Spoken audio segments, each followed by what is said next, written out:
the best exercise habit that we at Mobility RX would recommend all of our clients, friends, and family to develop is being very strict with your time and being disciplined with your time, and that just means being selfish with your time.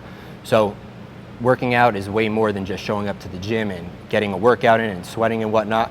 You need to be selfish with your time and block it off on your calendar, and you cannot let life get in the way of it, because once life starts to get hectic, it's very easy to fall off the wagon, and it's very easy to miss your workouts when other things take priority. But if you start from the top and you really look at what your goals are for your workout and eating regimen, setting aside time is something that we found very beneficial for long-term habit change with everyone that we work with. Either you work out before or after. For those of you who rise early, can't hit snooze button.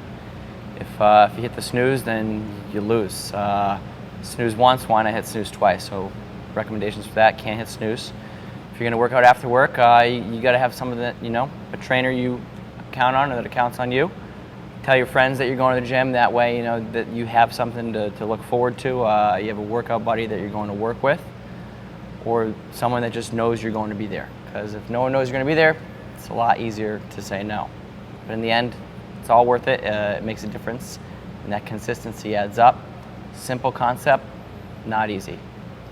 And a lot of the time, another word that we'll preach to our clients and those that we work with is accountability. So this comes back to goal planning. If at the start of a fitness regimen that you start with Mobility RX or individually, what we like to prioritize is you making yourself accountable, whether that's to a personal trainer, whether that's to a best friend, whether that's to a family member. Once you start to let others know what your plan is, you then start to be committed to people and you're held accountable by others. That can go a long way in developing long-term change. Number one, stand up as much as you can. Every 10 to 15 minutes, whether you're at a desk or your work as you're standing, you're cutting hair, move around. Standing in one position too long is never good for the body. Try and get up as much as you can. Go for a little walk, short lunch break, get up, get outside, get some fresh air. And on top of that, getting up and moving more is always going to be a best bet type deal for everybody that wants to develop a fitness regime or start to move a little bit more. We like to talk about positional tolerances with everybody that we work with. So whether you cross your right leg over your left, we like to have them cross their left over their right. If you stand into one hip more often, we like to stand into the other hip more often. We take a very global, holistic approach when we work with everybody, and we really do think that there's more that is ingrained in developing long-term change and long-term fitness habits than just the workout. So walking around more, switching positions very easily, and just finding short bursts of time to get some physical activity in. So the first one that we would recommend, it's very easy to do, especially that a lot of the population nowadays and a lot of the clientele that we work with sits at a desk most of the time. So one of the easiest things that I like to recommend to everybody is to really check on posture throughout. So I think posture is defined in several ways by many people who go about changing posture. So one of the easiest ways that I'll say to everybody is you're going to put your hands on the desk right here. What you're going to do is take a deep breath in through your nose, very gentle. As you exhale, you're going to sigh out. Feel your chest fall back. Feel your upper back round a little bit. Now this is very unconventional based on what normal posture is driven, but what we found is that a lot of people suffer from what we call extension-based pain and extension intolerance. So by getting somebody to come down and to flex a little bit more, that'll go a real long way. Second, we have the plank, which Jimmy here is going to walk us through.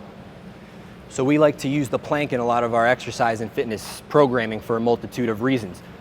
There are several goals behind the plank exercise. We'll just demonstrate a good form right here, and then we can go ahead and explain when and where we'd use it.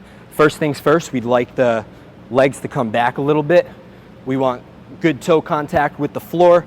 We like knees to be soft. We don't like to put a ton of stress through our passive stabilizers in our body. We don't like a ton of stress absorbed through bones, joints, and ligaments. We like our muscular system in our body to do a lot of that work.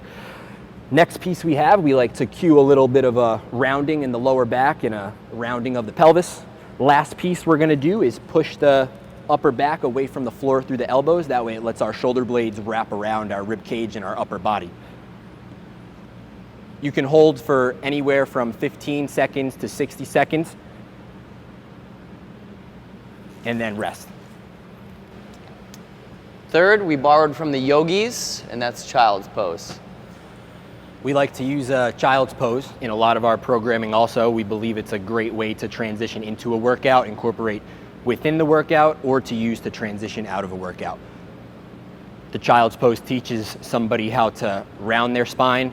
Again, we use it just to teach people how to move in a multitude of ways and to experience variety within the training program. What we like here is a nice round lower back. We like to say bring your hips to the back of your ankles or to your heels.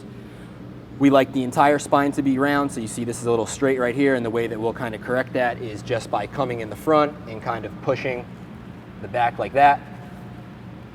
To further progress the child's pose, we like to come onto our elbows, just like this, and similar to a plank, we like to push through the floor.